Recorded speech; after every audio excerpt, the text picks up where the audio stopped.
श्रीमन्नारायण नारायण नारायण श्रीमन्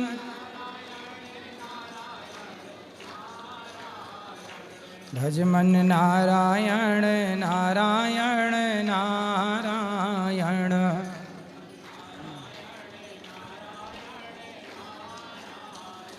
बोलिए गौरी गोपाल भगवान की जय जय श्री राधे। जिनका प्रश्न है वो हाथ उठाएं। खड़े हो जाओ, खड़े हो जाओ बेटा। गुरुजी राधे राधे जी। मेरा प्रश्न ये है कि हमें तुलसी की माला क्यों पहनना चाहिए और इसके क्या नियम है? तुलसी की माला इसलिए पहनना चाहिए क्योंकि तुलसी पहनने वाला भक्त भगवान को बहुत प्रिय होता है। जैसे एक माँ बाप के 2 बेटे हैं, 4 बेटे हैं, पर उन चारों में वो बेटा सबसे अच्छा होता है जो माँ बाप की आज्ञा का पालन करता है। जो बात नहीं मानता, भले उस माँ बाप का बेटा है पर माँ बाप उसे बहुत पसंद नहीं करते कि बेटा तो है पर सुनता नहीं है, मानता नहीं है, पर जो मानता है माँ बाप उसमें समर्पित रहते हैं। ऐसे ही जो शास्त्रों की बात मानते हैं ऐसे भक्तों पर भगवान भी समर्पित रहते हैं। और शास्त्र कहते हैं, पुराणों में लिखा है कि तुलसी भगवान को अत्यधिक प्रिय है। इसलिए भगवान की प्रिय चीज़ हमारे हाथ में होगी तो भगवान की दृष्टि हम पर भी पड़ेगी। इसलिए भक्त लोग तुलसी पहनते हैं। इसके नियम क्या है? तुलसी पहनने वाले को सदा अच्छे रास्ते पर चलना चाहिए, सबका भला करना चाहिए। निंदा चुगली झूठ कपट, तुलसी माला पहनो या मत पहनो, झूठ कपट तो किसी को नहीं रखना चाहिए। मांस मदिरा का सेवन नहीं करना चाहिए, बाकी सब ठीक है। ठीक है, राधे राधे गुरुजी। महात्मा जी आप आ जाइए यहाँ। जय जय श्री राधे गुरुजी जी। हमारा एक ये है कि जो संस्कृति सनातनी है कि हमारे सनातन में जो कन्यादान लेते हैं तो हमारे क्षेत्र में और अधिकांश हमने जानकारी की है कि कन्यादान में गाय का बहुत महत्व है, गाय देते हैं। लेकिन हमारे क्षेत्र में अधिकांश कन्यादान देते समय अब गाय का महत्व बहुत कम होता जा रहा है, अधिकांश लोग गाय लेते नहीं हैं। और गुरु और हमारे आ जाइए आ जाइए आ जाइए। कैसे हैं? वाह, ये हमारे बचपन के मित्र हैं, यहाँ संत बन गए हैं। देखो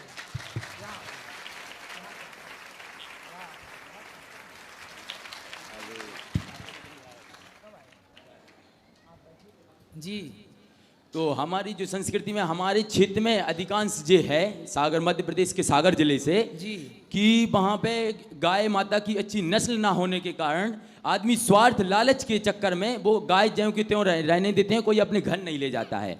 तो हमारा और हमारे 4-5 दोस्तों का जो एक विचार आया मन में कि यहाँ पर हम लोगों ने देखा कि अच्छी नस्ल की गाय हैं, तो यहाँ से कुछ गाय लेके वहाँ जैसे हम लोग सामूहिक विवाह करके हम लोगों के विचार है और दहेज कम देके उन्हें एक अच्छी नस्ल का गाय दें। सही है। तो जिससे पहले के जमाने में बेटी का विवाह होता था तो पिता गौदान भी करता था। गौदान विवाह में करना ही चाहिए। बेटी को गौदान करने से गौदान करने का पूरा फल प्राप्त होता है। अब आजकल पिता बेटी के लिए गौदान नहीं करते, कुछ जगह तो कुत्तों का दान होने लगा। बेटी के संग कुत्ता जाएगा कुछ लोगों के यहाँ। गौदान की परंपरा थी, अब कुछ लोग कुत्ता की ओर आ गए। आप बहुत अच्छा विचार रख रहे हैं और आप सेवा करना गौ माता की और गाय के प्रति ये भाव आपका सराहनीय है। खुश बिल्कुल गुरु कहते हैं। एक और गुरु प्रश्न है कि जैसे भगवान श्री कृष्ण और भगवान ने जैसे अर्जुन को ताकत के हुआ अंतिम संस्कार तो चतुर्थी को अच्छा, मतलब जिस दिन अंतिम संस्कार होता, कुछ लोग मृत्यु की तिथि लेके चलते हैं, कुछ लोग अंतिम अंतिम क्रिया की तिथि लेकर, अंतिम संस्कार की। जी जी। तो अंतिम संस्कार की ही तिथि सर्वमान्य है जी। क्योंकि मैं रहती हूँ उत्तराखंड, तो उत्तराखंड के जो लोग हैं पंडित वहाँ के, वो कहते हैं कि जिस समय प्राण निकल गए वो, और हमारे इधर माना जाता है यूपी में पंचतत्वों में लीन होने पे। दोनों परंपराएं अपनी जगह सही हैं, पर जो आखिरी निर्णय है जी जी, वो अंतिम निर्णय ये है कि चिता पे जलने की तिथि को अंतिम तिथि माना जाएगा। जी जी, धन्यवाद गुरु। राधे राधे गुरुजी। जी। जी, मेरा प्रश्न आपसे ये है कि मैं राजस्थान से हूँ और वहाँ पे मतलब ऐसा सास अपनी बहुओं से कहती है कि सुबह सुबह उठ के बासी झाड़ू निकालना चाहिए तो उससे लक्ष्मी आती है। तो क्या आप बताइए ऐसा होता है क्या? मतलब सवेरे उठ के झाड़ू लगाना चाहिए? हाँ, मतलब सुबह उठते ही सबसे पहले झाड़ू लगाओ। हाँ, तो झाड़ू को भी हमारे यहाँ लक्ष्मी माना जाता है। जी बिल्कुल। इसलिए हमारे यहाँ धनतेरस को झाड़ू खरीदने की परंपरा है, क्योंकि झाड़ू में लक्ष्मी का वास होता है। तो घर की लक्ष्मी जो है झाड़ू, वो झाड़ू रूपी लक्ष्मी, वो घर में फैले कचरा रूपी अलक्ष्मी को विदा करती है, तब घर में लक्ष्मी टिकेगी। बात सही है, सवेरे सवेरे झाड़ू लगाना सही है, कोई बुराई नहीं है। नहीं, लक्ष्मी आती है, ये बात सही है। हाँ, तो आप लक्ष्मी तो आती है जब घर साफ सुथरा होगा, जहाँ सफाई होगी, विचारों की शुद्धता होगी, लक्ष्मी वहीं तो रहेगी। अच्छा, आप लगाते हो कि नहीं झाड़ू? मम्मी लगाती है हमारी। आप नहीं साथ देती हो मम्मी का? कभी हम भी दे देते हैं। तो मम्मी है कि मैया है? मम्मी है, मैया है, आप जो कह रही है। नहीं, मम्मी और मैया का मतलब एक ही होता है कि अलग अलग? एक ही होता है। तो मम्मी का मतलब क्या होता है? मम्मी, हाँ। मम्मी का मतलब होता है मरा हुआ। अच्छा। जो मर जाता है ना, उसकी बॉडी खराब ना हो तो उसे रख दिया जाता था, उस प्रोसेस को बोलते थे मम्मी। क्या बोलते थे? मम्मी। हाँ, मम्मी, मम्मी। तो मम्मी से ही फिर मम्मी हो गया। इसलिए भारतीय जो परंपराएं हैं, संस्कार हैं, यहाँ मम्मी शब्द कहीं नहीं है।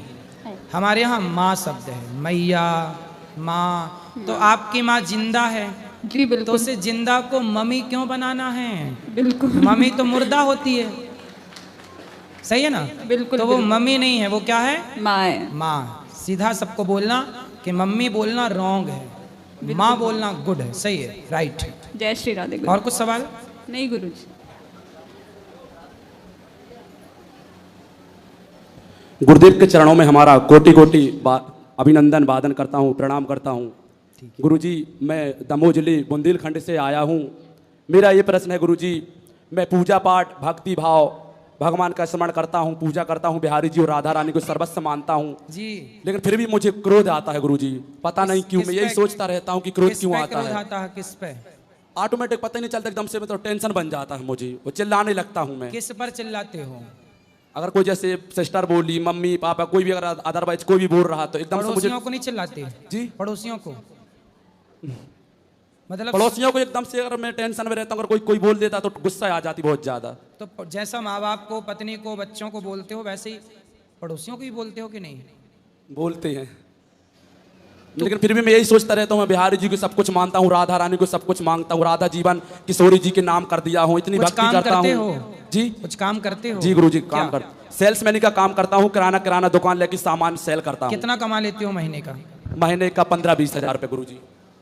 तो कमाई बढ़ाओ जी, थोड़ा और मेहनत करो और अच्छी प्लानिंग करो तो पैसे बढ़ेंगे जी। जब पैसे आने लग जाएंगे तो अपने आप आपका क्रोध शांत हो जाएगा जी। ये गुस्सा इस बात का है कि आप कम पैसे कमाते हैं, संतुष्ट नहीं है आप अपनी जिंदगी से। यदि आप अपने कमाई यदि 15,000 भी कमाते हैं और आप इसमें संतुष्ट हो जाएं तो 15,000 में ही सब कुछ हो सकता है। संतुष्टि चाहिए। इसलिए आपका ये गुस्सा, चिड़चिड़ापन इसलिए है कि आप अपनी जिंदगी से संतुष्ट नहीं हैं। इसलिए जितना मालिक ने दिया है बहुत दिया है। आपके पास 2 पाँव हैं जी। बहुत लोगों को देखा आपने लंगड़े हैं, चल नहीं पाते। जी गुरुजी। आप कितने अच्छे हैं ना उनसे। जी। बहुत लोग अंधे हैं जी, पर उनसे आप कितने अच्छे हैं। जी गुरुजी। आप देखो बोल पा रहे हैं, बहुत लोग हमने देखे जो बोल नहीं पाते, आवाज नहीं है, जी। गूंगे हैं बेचारे। जी, फिर भी आप कितने अच्छे, ईश्वर ने आपको कितना अच्छा जीवन दिया, फिर शिकायत किस बात की है। इसलिए जितना मिल रहा है, पेट भर रहा है ना। भूखे सोते हो? आप बताओ, आप भूखे सोते हो कि खा पी के सोते हो? खा पी के सोचे थे गुरुजी। मतलब कोई दिन ऐसा तो नहीं आता कि भूखा सोना पड़े? नहीं गुरुजी। तो ईश्वर ने ये दिन नहीं दिया ना कि भूखा सोना पड़े। पर इस देश में बहुत लोग ऐसे हैं जो बेचारे चाह के भी कुछ नहीं खा सकते और भूखा सोने के लिए मजबूर हैं। जी गुरुजी। ऐसा सही है कि गलत है? सही है गुरुजी। आप कितने सुखी हैं ना उनसे। जी गुरुजी। इसलिए क्रोध किस बात का है, किस बात का चिड़चिड़ापन है? यदि आप चिड़चिड़ापन है मतलब आप ईश्वर के दिए से संतुष्ट नहीं हैं। जितना दिया है उस हाल में ईश्वर का धन्यवाद दो और हर हाल में प्रसन्न रहिए। परमात्मा को याद करिए, अधिक से अधिक भगवान का नाम जपिए और पत्नी, माँ, बहन, बेटी इनके साथ अच्छा व्यवहार करिए। ये लोग खुश रहेंगे तो अपने आप धन बढ़ जाएगा। ठीक है? और परेशान होने का नहीं, जिंदगी बिंदास हंस के मुस्कुरा के जीने का। बोलो गुरुदेव भगवान की, समझ में आया? बिहारी लाल की। अब क्रोध करोगे? क्यों नहीं करोगे? अब शांति बना के रखेंगे कि जो मालिक ने दिया है वो सही है। बहुत है जी। अंधे नहीं हो आप, लंगड़े नहीं हो आप, बहरे नहीं हो आप, मतलब आप दुनिया में सबसे अमीर हैं। जिसके पास स्वस्थ शरीर है ना साहब, वो अमीर है। वरना बीमार शरीर पाके तुम क्या करोगे पैसों का? सारा पैसा उसे स्वस्थ करने में खर्च कर दोगे। जी गुरुजी। इसलिए निरोगी काया सबसे बड़ा धन है और वो ईश्वर ने आपको दिया है, और ईश्वर का धन्यवाद। राधे राधे गुरुजी। गुरुजी आपके श्री चरणों में कोटि कोटि प्रणाम। जी गुरुजी मैं दमोह जबलपुर जिले मझौली से आई हूँ। मझौली? हम तो जी। मझौली पढ़ने जाते थे। जी गुरुजी। मैं पकड़ लूँ क्या? हाँ पकड़ लो। गुरुजी मेरे पति 15 साल पहले ख़त्म हो गए थे। 2 बच्चे हैं, छोटे छोटे थे, अब बड़े हो चुके हैं। तो उनका सिर्फ 13वीं और बरछी हुई थी, इसके अलावा कुछ भी नहीं हुआ। इसका पति का? जी। 13वीं और बरसी हो गई? जी जी। ठीक है, और क्या चाहिए? तो कहते हैं पितृदान वगैरह करना चाहिए। आपका बेटा बड़ा कितना साल का है? 20 साल का होगा। तो बेटे से ना पिंडदान करा दीजिएगा, श्राद्ध कर्म करा दीजिएगा जो भी है। जी गुरुजी। और जो करा सको। दादाजी हैं बच्चों के, मतलब आपके ससुर? नहीं, दादाजी नहीं है। तो करा दो, उनके नाम से भागवत जी का पाठ करा सकते हैं। जी जी जी। गुरुजी आप राधे राधे। जी जी। गुरुजी राधे राधे। गुरुजी को कोटि कोटि प्रणाम। बोलो बोलो वहीं से। गुरुजी मुझे आपसे एक प्रश्न है जी। आज मैं जो यहाँ पे खड़ा हूँ, एक लड़की के बदौलत खड़ा हूँ मैं। किसकी बदौलत? एक लड़की के बदौलत। लड़की? जी, जिससे मैं प्रेम करता हूँ। अच्छा। 2 साल से। ठीक है जी गुरुजी। वरना मैं तो गुरुजी आपकी प्रेमिका आपको यहाँ लेके आ गई? लेके नहीं आई है, मैं खुद आया हूँ। ठीक है। नहीं आपने कहा ना उसकी बदौलत खड़ा हूँ। उसके रास्ते पे चला, मतलब उसने मेरे को बहुत अलग बना दिया। पहले मैं ऐसा नहीं था, मैं मूवीज वगैरह देखना, इधर उधर बैठना वगैरह बहुत, और आज मैं उसकी बदौलत आया हूँ। तो अब मैं उसको छोड़ना नहीं चाहता हूँ। तो कौन बोल रहा है छोड़ने का? उसके घर वाले राजी नहीं हो रहे शादी करने के लिए। फिर वो लड़की क्या कह रही है? वो करना चाहती है, लेकिन उसके घर वाले राजी नहीं है। वो जाति समाज को लेके आते हैं बीच में। कभी कहते हैं कि ये दूसरी जाति का है, ये दूसरी जाति का है। तो आपकी जाति क्या है? मेरी जाति वाल्मीकि है। और लड़की की? जायसवाल। तो लड़की के परिवार के लोग तैयार नहीं हैं? उसके परिवार वाले तैयार नहीं है। तैयार होते हैं तो उसको धमकी देते हैं। और आपके माता पिता तैयार हैं? मेरे घर वाले तैयार हैं। उसके घर वाले तैयार होते हैं तो दम कहते हैं कि अगर तू इसके साथ जाएगी तो यहाँ पे मत आ जाना, हमारे लिए तू मर गए, इस घर में मत आ जाना बिल्कुल भी। कौन? लड़की के माता पिता? लड़की के माता पिता। तो अब आप लोग जब देखो लड़की के माँ बाप तैयार नहीं हैं, आप तैयार हैं और लड़की तैयार है, अब आप ही बताओ किस परिस्थिति में आपकी बेटी होती। माना कि जरा सोच लो, माना कि आपकी बेटी होती और वो किसी लड़के से प्यार कर रही होती जैसे आपसे वो लड़की कर रही है, और वो लड़की किसी और से विवाह करना चाहती, तो आप पिता होते उस लड़की के, आपकी बेटी के, तो आप क्या करते हैं? मैं करा देता। हैं? मैं करा देता। करा देते हैं। प्रेमानंद महाराज जी गुरुदेव जी हैं जो उन्होंने सवाल बताए थे कि जिस लड़के से एक बार प्रेम कर लिया उसको कभी छोड़ना नहीं चाहिए। तो मैं तो उनके कहे पे चल रहा हूँ। तो जब प्रेम किया था तब महाराज जी से पूछ के गए थे कि महाराज जी हम कर लें प्रेम? तब महाराज जी से पूछा था महाराज जी हम इनसे कर लें? नहीं जी। नहीं। जब कर लिया अब तो फिर उसके माँ बाप, आप बताइए उस लड़की पे आपका अधिकार ज्यादा है कि उसके माँ बाप का अधिकार ज्यादा है? माँ बाप का अधिकार जाता है। मैं तो उसको कुछ कहता ही नहीं। मैं तो कहता हूँ कि अपने घर वालों से बात करो, लेकिन घर वाले उसके बार बार इस तरीके की बातें बोलते हैं। यदि घर वाले तैयार हो जाएं, सब राजी मर्जी है तो कर लेने में कोई बुराई नहीं है। राजी है उनकी, लेकिन बस वे समाज का डर ले रहे हैं कि इस जातियों के समाज पर का। आपको ये समझना चाहिए कि सब राजी मर्जी है तो कोई दिक्कत नहीं, पर लड़की के माता पिता राजी मर्जी नहीं है तो फिर नहीं करना चाहिए, क्योंकि लड़की पर या लड़के पर आपसे ज्यादा और किसी लड़की से ज्यादा आपके माता पिता का अधिकार है। ऐसे किसी भी लड़की पर जब आपकी बेटी होगी ना तो उस बेटी पर आपका अधिकार ज्यादा होगा। आप मतलब आप माँ बाप का। तो लड़की पर किसका अधिकार ज्यादा है? माँ बाप का। इसलिए उसके माँ बाप की राजी मर्जी होना यही धर्म है। बस यही धर्म है। मैं तो इसी धर्म के अनुसार चल रहा हूँ। मैं किसी और लड़के की तरफ आँख उठा के नहीं देखेगा। अगर उसके घर वाले राजी हो गए ठीक है, वरना मैं आपकी शरण में आ जाऊंगा हमेशा के लिए। ठीक है, ठीक है, अच्छा है, बात कर लो। भगवान करे आपका जीवन सुखी रहे, सुखमय जीवन। गुरुजी को कोटि कोटि प्रणाम जी। मेरा प्रश्न ये है कि मैं नोएडा के भंगेल गांव से बिलोंग करता हूँ जी। और मेरा प्रश्न ये है कि मेरे अंदर ना, जैसे उन भाई ने बोला कि क्रोध बहुत ज़्यादा मेरे को आ जाता है, मेरे को भी आता है, पर मैं कभी किसी पे चिल्लाता नहीं हूँ ऐसे कि जैसे पापा पे चिल्ला दिया। मम्मी पे या बहन पे चिल्ला दिया। होता क्या है कि पापा कभी कभी होता है ना कि बिना वजह चिल्ला देते हैं, पिता बेटे के ऊपर ऐसे ही चिल्ला देते हैं, कभी कभी किसी और का गुस्सा उतार देते हैं। सही है। तो मेरा मन करता है कि मैं भी उनको बोल दूं कुछ अचानक से एकदम कि ऐसे करके मैं अपने आप को कंट्रोल कर लेता हूँ उस टाइम। तो फिर बाद में सोचता हूँ कि मैंने ऐसा नहीं बोला, मैंने अच्छा किया। तो इस चीज़ का ना वो चीज़ कंट्रोल नहीं हो रही है, तो उसको कंट्रोल कैसे करूँ मैं समझ में नहीं आ रहा। तो आपके पिताजी आपको डांटते रहते हैं? नहीं, ऐसा नहीं है कि डांटते रहते हैं, मतलब डांटते हैं कभी कभी। मतलब ऐसा होता है ना कि मेरे अंदर भी पिताजी मेरे पिताजी के जीन्स हैं मेरे अंदर भी। सही है। तो उस चीज़ का मेरे को दिखाई देता है कि मेरे जैसे मैं गुस्सा करता हूँ ना दांत भींच के, तो मेरे पापा भी ऐसे ही करते हैं। तो उस चीज़ को सोच के मैं मतलब भूल जाता हूँ कि छोड़ो क्या बोलूँ। हाँ, तो पिता को क्या जवाब देना है? कोई जवाब जरूरत नहीं है। पिता को बोलने दीजिए, आप कुछ मत बोलिए। उस समय आपकी समझदारी यही है कि आप चुप रहें। तो ये चीज़ आगे के लिए कंट्रोल नहीं हो रही ना, मैंने बहुत बार कोशिश भी कर ली। देखो, जो व्यक्ति अपने को कंट्रोल नहीं कर सकता वो सबको, समाज को क्या कंट्रोल करेगा? इसलिए किसी को ना जानो, किसी को ना जीतो। जानना है तो खुद को जानो और जीतना है तो स्वयं को जीतो। हम अपने क्रोध को जीतें, यही तो चुनौती है। इंसान के आगे चुनौती क्या है? मंगल तक जाना चुनौती नहीं है, चंद्रमा तक पहुंचना चुनौती नहीं है, स्वयं को जान लेना और स्वयं को जीत लेना चुनौती है। मंगल तक जाना, जो मंगल तक गए, चले गए, पूछिए उनसे कि क्या खुद को जीत पाए?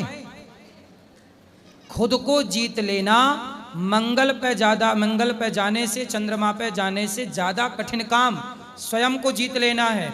जो स्वयं को जीत लेता है उसके जीवन में मंगल हो जाता है, उसे मंगल पे जाने की जरूरत नहीं है। धन्यवाद गुरुजी, धन्यवाद जी। गुरुजी आपके श्री चरणों में कोटि कोटि प्रणाम इस दासी का जी।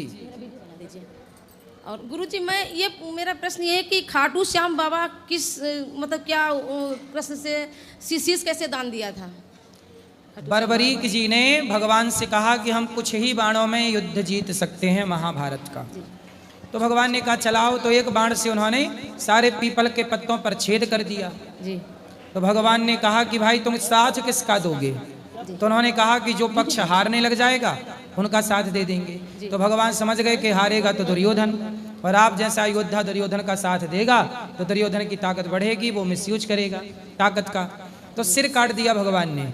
तो कटा हुआ सर पूरा महाभारत देखा। बाद में भगवान ने अपना नाम दे करके, मेरा नाम श्याम आज तुम्हें देता हूँ और तुम खाटू में जा करके रहो और सदा मेरा स्मरण करते रहो, जो भक्त आए उन पर कृपा करते रहो। तो तब से नाम पड़ गया खाटू श्याम। तो भगवान कृष्ण की कृपा से ही उन्हें ये सब कुछ प्राप्त हुआ। तो कृष्ण भगवान और खाटू श्याम बाबा अलग हैं? हाँ, अलग अलग हैं, पर भगवान ने अपनी ताकत, अपनी शक्ति और अपना नाम उन्हें दे दिया। वो बर्बरीक हैं पर भगवान की शरण में, भगवान के भक्त हैं वो, और भगवान ने फिर अपनी शक्ति प्रदान कर दी। गुरुजी आपको जब मैं स्टूडियो में देखती थी, न्यूज़ चैनल देखती, मुझे इतना दिल धक धक करता था। मैं जब मेरे पति जी न्यूज़ ज़्यादा देखते हैं तो आपके जो देखते थे स्टूडियो में तो बहुत दिल धक धक, देखो कैसे कैसे लोग हैं कि गुरुजी को कितने क्वेश्चन कर रहे हैं कि कितना अच्छा काम कर रहे हैं मेरे गुरुजी। और गुरुजी मैं चरणोदक चाहती हूँ आपका, मैं आपका चरणोदक लेना चाहती हूँ। ठीक है मैया, आप तो आशीर्वाद दो। गुरुजी मैं सुबह आपका चरणोदक ले सकती हूँ? आप आशीर्वाद दो हमें, बस सेवा करते रहें बस। Hello hello. महाराज जी के चरणों में इस दास का प्रणाम जी। आपसे सुबह बात हुई थी हमारी कि हमें कविता आपको कुछ सुनाना है। बिल्कुल सुनाइए, कविता आप कवि हैं, सुनाइए। मेरा नाम मोहन चंद्र दीवाना है और मैं जालौन का रहने वाला हूँ। मोहन चंद्र दीवाना आप ही हैं? हाँ। अच्छा, मोहन चंद्र दूसरे भी सुने थे हमने, पर आप दीवाना हैं। बढ़िया। छोड़िए माइक, छोड़ दो माइक। तो सबसे पहले आपको भगवान श्री कृष्ण के चरणों में सादर समर्पित ये छंद है। सुनाइए सुनाइए, छंद सुनाइए।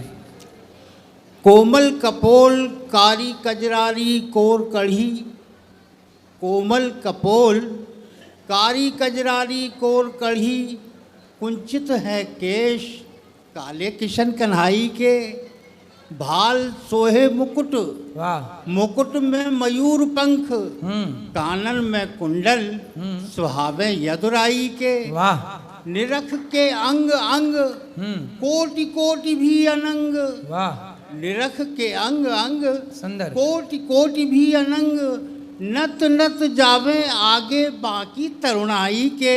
सुंदर। ऐसे मनमोहन पे वारी वारी जाए अली, भयो है अधीन विश्व जाकी प्रभुताई के। वाह। भयो है अधीन विश्व जाकी प्रभुताई के। सुंदर। एक क्षण राधा जी के चरणों में सुंदर। सादर समर्पित। 16 कला में परिपूर्ण है जो भली भांति, उनकी कला के बड़े कौतुक नवीन हैं। जिनके गुणों का करें गुणगान देव ऋषि। सुंदर। ऐसे गुणवान सर्वगुण में प्रवीण हैं। वाह। जिनके अधीन काम क्रोध मोह लोभ सृष्टि, जिनके अधीन जी जी काम क्रोध मोह लोभ सृष्टि, वाह। ऐसे कर्म योगी कृष्ण सृष्टि में विलीन है। वाह। सुंदर। और धन्य धन्य वृष भानुजा, धन्य वृष भानुजा, बड़ी है बड़ भागनी तू, जो त्रिलोकी नाथ है वो भी तेरे अधीन है। वाह। वो भी तेरे अधीन, वो भी तेरे अधीन है। जो त्रिलोकनाथ है वो भी तेरे अधीन वो है। भी तेरे अधीन है। कुछ पंक्तियां अगर आज्ञा हो हाँ तो। हाँ, बहुत सुंदर सुना रहे। ये आपने लिखा है? हाँ, ये हमारा, ये आपकी रचना बा। बहुत बढ़िया कवि हैं आप, उच्च कोटि के। एक आध्यात्म चिंतन पे आप सुनाइए। कुछ पंक्तियां देखें। मैं ढूंढता रहा जिसे, मैं ढूंढता रहा जिसे वो आत्मा में है। वाह।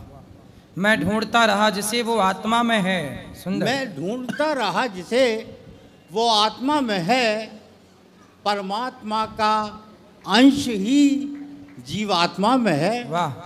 परमात्मा का अंश ही जीवात्मा में है, जिसका प्रकाश सूर्य में है चंद्रमा में है, जिसका प्रकाश सूर्य में है, सूर्य में है, चंद्रमा में है, और तारों में जगमगाए वही पूर्णिमा में है, तारों में जगमगाए वही पूर्णिमा में है। और महाराज जी, ये विशेष पंक्तियां आपके लिए हैं। हाँ। कि अपराध अपराध लघु या दीर्घ हो, अपराध लघु या दीर्घ हो, अपराध लघु या दीर्घ हो, वो दंडनीय है। दंडनीय। अपराध लघु या दीर्घ हो, या दीर्घ हो, वो दंडनीय है जी। क्षमता क्षमा तो बस उसी परमात्मा में है। वाह। क्षमता क्षमा तो बस उसी परमात्मा में है। और दीवानापन दीवानापन प्रभु के लिए व्यर्थ प्रदर्शन, दीवानापन प्रभु के लिए व्यर्थ प्रदर्शन, यदि मन महात्मा सा न धर्मात्मा में है। दीवानापन प्रभु के लिए व्यर्थ प्रदर्शन, यदि मन महात्मा सा न धर्मात्मा में है, तो दीवानापन प्रभु के लिए व्यर्थ। महाराज जी से एक निवेदन है हमारा कि हमें आपका नंबर चाहिए, अगर कभी भेंट। कौन सा नंबर? आपका मोबाइल नंबर। मोबाइल नंबर, ठीक है, ये पंडित जी अभी दे देंगे आपको नंबर। ठीक। राधे राधे गुरु जी, जी, आपके जी। चरणों में कोटि कोटि प्रणाम। मुझे आपसे मिलने का सौभाग्य मिला। गुरु जी, मेरा एक आपसे प्रश्न है कि जो कुछ लोग बोलते हैं कि सर्प को मारना पुण्य होता है, क्या सर्प या बिच्छू को मारना पाप है कि पुण्य है? सांप और बिच्छू को मारना पाप है कि पुण्य है, ये सवाल है आपका? जी। तो आप क्या समझते हैं, सांप बिच्छू को मारना आपके हिसाब से क्या है, पाप की पुण्य है? कुछ लोग बोलते हैं कि सर्प घसटते हैं, उनको मारने से पुण्य मिलता है। कौन बोलता है? कुछ लोग बोलते हैं कि तो बोले तुम भी परेशान हो, तुम्हें भी मार दें क्या? बोले तुम भी परेशान हो, घिसट रहे हो, जिंदगी बोझा ढो रहे हो, बोले तुम्हें भी मुक्त करूं क्या? जी सर।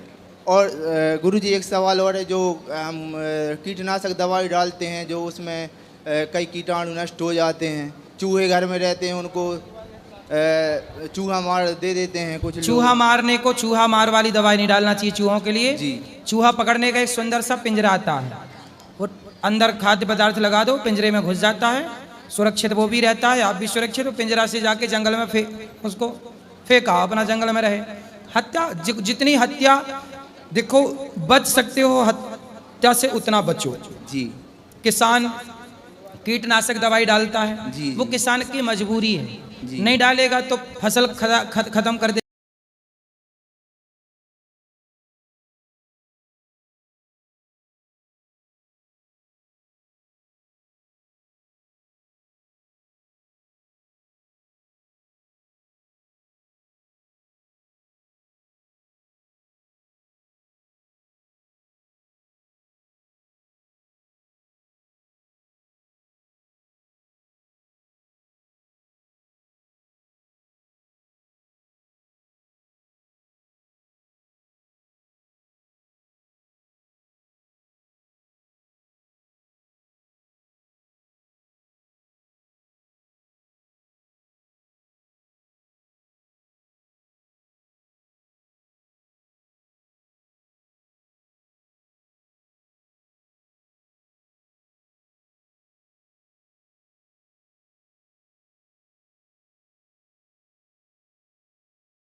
जी